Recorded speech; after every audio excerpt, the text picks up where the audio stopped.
बालिका बहू, तेरी शादी होने वाली है अगले महीने। ये बस्ता उठाकर कॉलेज जाना बंद कर दे अब। अरे कैसी बात कर रही हो, अभी उसकी उम्र ही क्या है। इतनी जल्दी शादी करने का फैसला मैं नहीं लेने वाला। फैसला लेने के लिए तुम्हें कहा किसने है?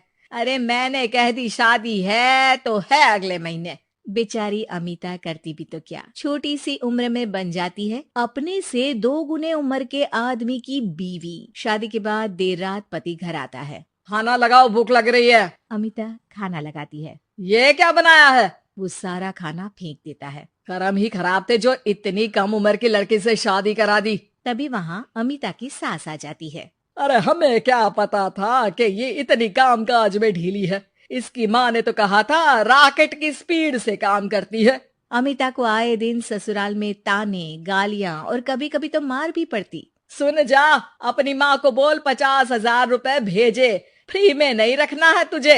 अरे मेरी एक आंख का ऑपरेशन भी तो करवाना है। अमिता को सास घर से निकाल देती है। अमिता परेशान होकर मायके की ओर जाती है। वो घर तो पहुंचती है लेकिन वहाँ ताला लगा है। अरे अमिता बेटी, क्या हाल बना रखा है तेरे पति ने? कहाँ है वो? अमिता पड़ोसी के सामने रोने लगती है। मुझे नहीं जाना उस घर में चाची।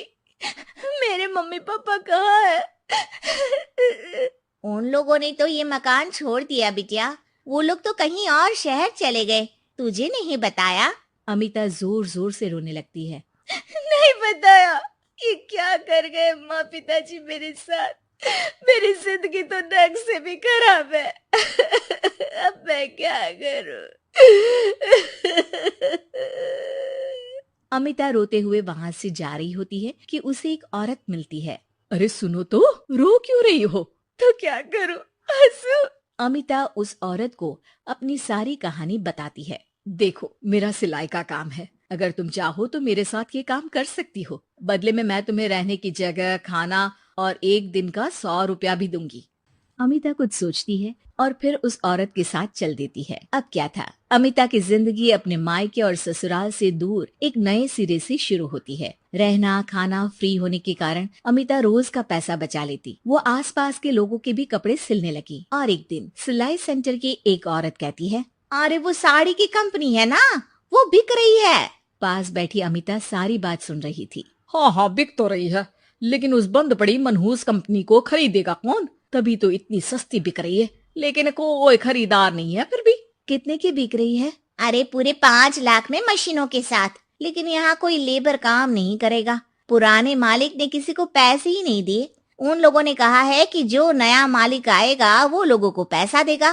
5 लाख। अमिता घर आती है और अपने पैसे गिनती है, पूरे 3 लाख। अमिता सिलाई सेंटर वाली उस औरत के पास जाकर कहती है, चाची, मैंने इतने साल की कमाई में ये पैसे जमा किए हैं, पूरे 3 लाख है। वो बंद साड़ी की फैक्ट्री मैं खरीदना चाहती हूँ। अरे अमिता, पागल हो गई हो क्या? वो 5 लाख की बंद मनहूस फैक्ट्री खरीदेगी, फिर लेबर का बकाया पैसा देगी, और वो फैक्ट्री चलेगी कि नहीं ये भी कोई नहीं जानता। लेकिन अमिता नहीं मानती। वो उस औरत से कहती है कि वो उस फैक्ट्री को खरीदना चाहती है और खरीद कर ही रहेगी। औरत भी अमिता की मदद कर देती है और फिर अमिता के नाम एक साड़ी फैक्ट्री हो जाती है। शुभारंभ वाले दिन अमिता लेबर से कहती है, मैं इस फैक्ट्री को दोबारा खड़ी करना चाहती हूँ। आप लोग इसमें माहिर हैं। मैं नहीं जानती कि पहले वाला मालिक के काम करने का क्या तरीका था, लेकिन मैं अपनी योजनाओं के साथ आई हूँ। मेरे पास आप लोगों को देने के लिए अभी तो पैसे नहीं है, लेकिन मैं वादा करती हूँ 3 महीने में आप लोगों के पैसे ब्याज सहित आप लोगों को दे दूंगी। और ये क्या बात होती है? हम सारा दिन फिर से काम करें और पैसे ना मिले तो हम खाएंगे क्या? सिर्फ 3 महीने की बात है। वैसे भी आप लोग बिना काम के यहाँ नए मालिक के इंतजार में बैठे ही थे। मैं काम करना चाहती हूँ और 3 महीने में सारे पैसे देने का वादा भी करती हूँ। लेबर आपस में सलाह करते हैं और अमिता की बात मान लेते हैं। सिलाई सेंटर से मशीन, सिलाई और कपड़े के ज्ञान में माहिर हो चुकी अमिता सभी के साथ मिलकर खुद काम करती। शहर और दूसरे शहरों में घूम घूम कर साड़ी का डिजाइन दिखाती और ऑर्डर लेती। अमिता को कई जगह से ऑर्डर आ जाते हैं। कई लोग उसके काम को सराहते तो कई आलोचना भी करते। अरे बड़े बड़े व्यापारी बैठे हैं, यहाँ तू कहाँ टिकेगी? लाओ दिखाओ कैसी साड़ी बना रही है तुम्हारी फैक्ट्री। अमिता उन लोगों को साड़ी के डिजाइन दिखाती है कि तभी वहाँ व्यापारी की बीवी आ जाती है। हाय रे, कितनी प्यारी साड़ी है ये, बड़ी महंगी लगती है। मेरे लिए ले लो ना हाँ जी, और हाँ, अपनी दुकान में भी रख लो इसे, बहुत बिकेगी मैं कहती हूँ। अमिता मुस्कुराती है। अरे सेठ जी, बड़े बड़े व्यापारियों से नहीं, पर अच्छी डिजाइन और क्वालिटी से बाजार में चलती है। अब बताओ कितने का ऑर्डर है आपका? धीरे धीरे अमिता का आत्मविश्वास और बढ़ता है। बड़े बड़े ऑर्डर्स के लिए वो खुद लेबर्स के साथ मिलकर सारा दिन सारी रात काम करती। और फिर वो दिन भी आ जाता है जब अमिता को लेबर को पैसे देने होते हैं। मैं आप लोगों से 3 महीने बाद आज के दिन ये बात करना चाहती हूँ कि मैंने जितने पैसे देने की आपसे बात की थी उतने मैं नहीं दे सकती। हम लोग जानते थे कि पर आपकी कंपनी तो फायदे में है, फिर हमारे पैसे क्यों नहीं देंगी?